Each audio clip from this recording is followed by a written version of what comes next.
आज हम बात करेंगे 29th वीक ऑफ प्रेगनेंसी के बारे में। इस टाइम पे जो हमारे बेबी का वेट होता है वो अराउंड 1.1 से 1.4 किलोग्राम के अराउंड हो जाता है। देखा जाए तो एक बड़ी फूल गोभी के बराबर हो जाता है।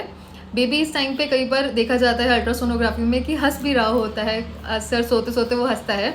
और साथ में बेबी का वजन बहुत अच्छे से बढ़ रहा होता है, यानी बहुत अच्छे से बेबी वेट गेन कर रहा होता है। बेबी में 2 टाइप के फैट बनना शुरू हो जाते हैं। आपने सुना होगा वाइट फैट और ब्राउन फैट। वाइट फैट का काम होता है बेबी को एनर्जी प्रोवाइड करना, और ब्राउन फैट का काम होता है कि बेबी की बॉडी टेम्परेचर को मेंटेन रखना। ये 2 टाइप के फैट बेबी में इंक्रीज होना शुरू हो जाते हैं।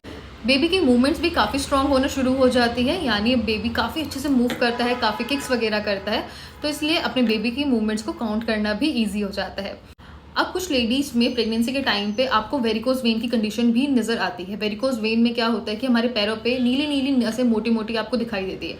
अब ये क्यों होता है? ये इसलिए होता है कि यूट्रस का साइज इंक्रीज हो रहा है, यानी हमारा बच्चेदानी बढ़ रहा है, तो वो हमारे पेल्विस एरिया की वेन्स को दबाता है। तो उसी वजह से वहाँ पर हमारे पैरों में ब्लड पूलिंग या फिर रेक्टल एरिया में ब्लड पूलिंग होना शुरू हो जाती है, तो हमारी नसें फूल जाती है।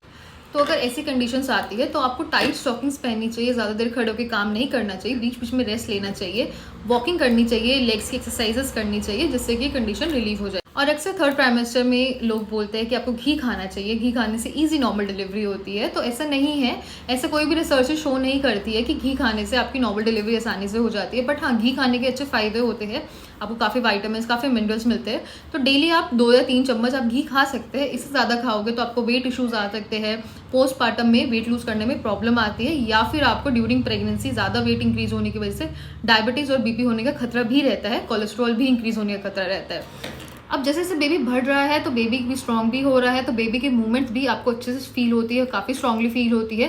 तो आपका एक इंपॉर्टेंट काम शुरू हो जाता है कि आपको बेबी की मूवमेंट्स को काउंट करना ज़रूरी है। डेली आपको कम से कम 10 से 12 आपको बेबी की मूवमेंट फील होना ज़रूरी है। इसके लिए आप आराम से एक कमरे में आराम से बैठे खाना खाने के बाद सुबह और शाम आपको बेबी की मूवमेंट्स को काउंट करना है। आप एक चार्ट भी बना सकते हैं और उसमें अपनी मूवमेंट, बेबी की मूवमेंट को लिख भी सकते हैं।